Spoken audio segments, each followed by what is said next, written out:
Do you have that nagging joint pain that turns simple movements into a major effort? Are you fighting those frustrating gut issues that leave you feeling bloated and just off? Or maybe it's stubborn skin problems that just won't go away. If so, you are definitely not alone. Millions of people are looking for real relief, and many are turning to that golden spice in their kitchen, turmeric. But in 2026, with all the noise online, what's real and what's just hype? Everyone from wellness influencers to celebrity doctors has an opinion, but the truth is in the science. In this video, we're cutting through all that. We'll break down the evidence to show you what science says about turmeric for your joints, your digestion, and your skin. We're going to cover what it's good for, what it's so good for, and most importantly, how to use it the right way. Before we can get into turmeric, we have to talk about the one thing that connects stiff joints, an upset stomach, and irritated skin: chronic inflammation. Think of inflammation like a fire. When you get a cut, your body starts a small controlled fire. That's inflammation. It brings in immune cells, ramps up blood flow, and cleans up the damage. It's a good thing. It's how you heal. But what happens when that fire never really goes out? That's inflammation. It's a low-grade, smoldering fire that can stick around for months or even years, quietly damaging tissues all over your body. This is the very process that can make your joints ache. It's what can irritate the lining of your gut, and it's what can show up on your skin as redness or other chronic issues. So, the big question is, can a simple spice really help dampen this fire? The answer isn't in the turmeric itself, but in its most famous active compound. If turmeric has a claim to fame for anything, it's for joint comfort, especially in osteoarthritis.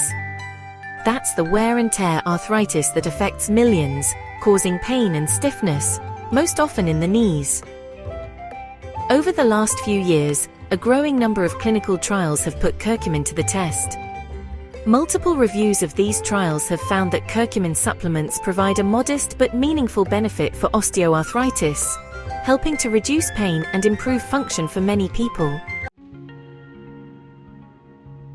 Some studies have even suggested it can offer relief comparable to common anti-inflammatory drugs like ibuprofen, but often with fewer stomach side effects. It's important to know, though, that these studies almost always use concentrated high-absorption curcumin extracts, not just plain turmeric powder from the grocery store. The dosage is key here. Many successful studies used standardized extracts that delivered around 1,000 to 1,500 milligrams of curcuminoids per day, taken for 8 to 12 weeks. That's way more than you could ever get from spicing up your food. So, the takeaway for arthritis is promising. Curcumin appears to be a solid tool for managing pain and improving function, especially in knee osteoarthritis. It's not a miracle cure, but the evidence is encouraging. If you're finding this evidence-based breakdown helpful and want more videos that cut through the wellness hype, take a second to hit that like and subscribe button. It really helps the channel and tells YouTube you value science-backed info. Alright, from joints, let's talk about the gut. Turmeric has been used for centuries in traditional medicine for indigestion. Today, it's all over the place for gut health.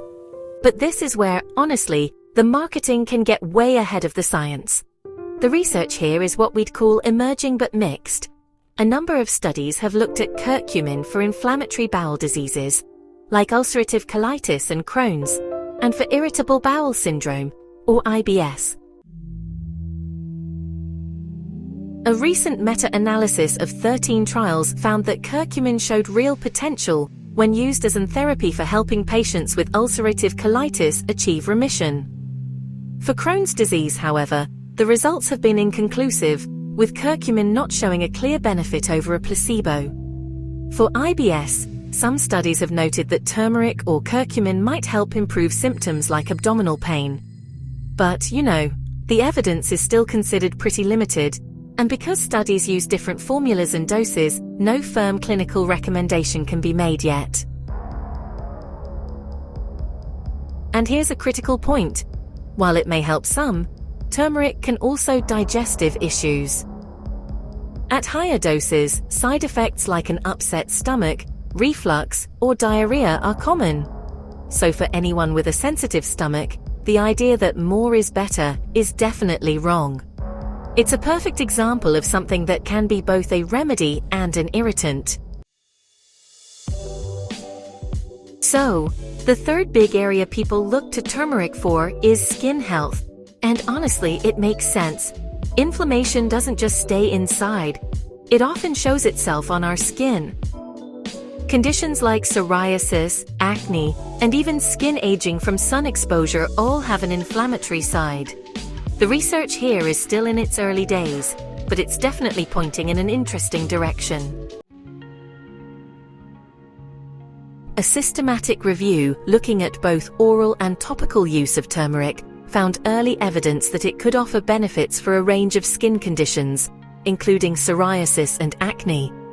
Scientists think this is due to curcumin's one-two punch of being both an anti-inflammatory and an antioxidant, which can help calm irritation and protect the skin. However, the key word here is early evidence. Most of the data comes from small-scale studies or lab models, so we really do need more high-quality trials to know for sure. It's also worth remembering that putting turmeric directly on your skin in a DIY mask can sometimes cause irritation or an allergic reaction. Always do a small patch test first. Pay attention because this is the most critical part of the video. You can understand all the potential benefits, but if you don't get this right, you're likely wasting your time and money. The single biggest problem with curcumin is what scientists call low bioavailability. Put simply, your body is terrible at absorbing it.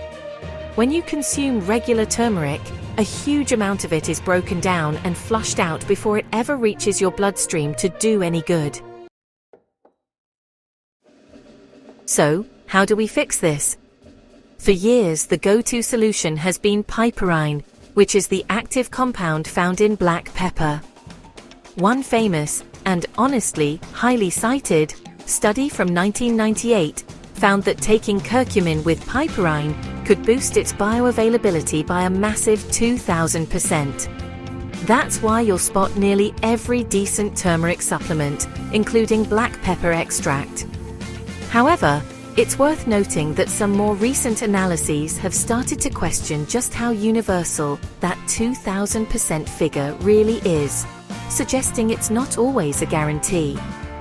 And now, in 2026, we're also seeing more advanced solutions, like nanoformulations and liposomes, that are designed to shuttle curcumin into your system even more effectively. Now, let's talk safety, because this is where we really need to separate facts from wishful thinking. First up, the most common side effects are digestive. Things like nausea, diarrhea, and an upset stomach can happen, especially with higher doses. Second, and this is super important, curcumin can have a mild effect on blood clotting. So, if you're taking anticoagulant or antiplatelet drugs, like warfarin, you absolutely must talk to your doctor before starting turmeric supplements. And for the same reason, you should stop taking supplements at least 2 weeks before any scheduled surgery. Third, if you have gallbladder problems like gallstones or a bile duct obstruction, high-dose turmeric supplements are not for you, as they can stimulate the gallbladder and cause pain. Finally, there have been rare reports linking some highly bioavailable curcumin products to cases of liver injury. These cases are uncommon and often associated with very high-dose or potentially contaminated supplements. But they're a serious reminder that natural doesn't mean harmless. Always start with a low dose and see how your body feels. Alright, let's tie this all together. What's the final verdict on turmeric in 2026? The evidence is strongest for using curcumin to help manage the pain and stiffness of osteoarthritis. For digestive health, It shows real promise as an add-on therapy for ulcerative colitis, but the evidence for IBS is still developing, and for some, it can actually cause stomach upset. And for skin health, it's an exciting new frontier. The early evidence is there, but much more research is needed. The absolute key to unlocking any of these benefits is bioavailability. Whether you go with a formula containing piperine or one of the newer delivery systems, you have to make sure your body can actually absorb the curcumin. Turmeric isn't a cure-all, but it contains a powerful compound backed by a growing body of science. By understanding where the evidence is strong, where it's still emerging, and how to use it safely, you can make an informed decision about whether this ancient spice has a place in your modern wellness routine.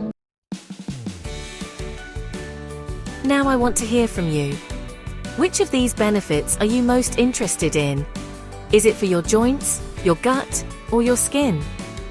Let me know in the comments below. Your questions and experiences help this whole community learn. And of course, if you want more deep dives into the science behind today's biggest wellness trends, make sure you subscribe and turn on notifications so you don't miss what's next. Thanks for watching.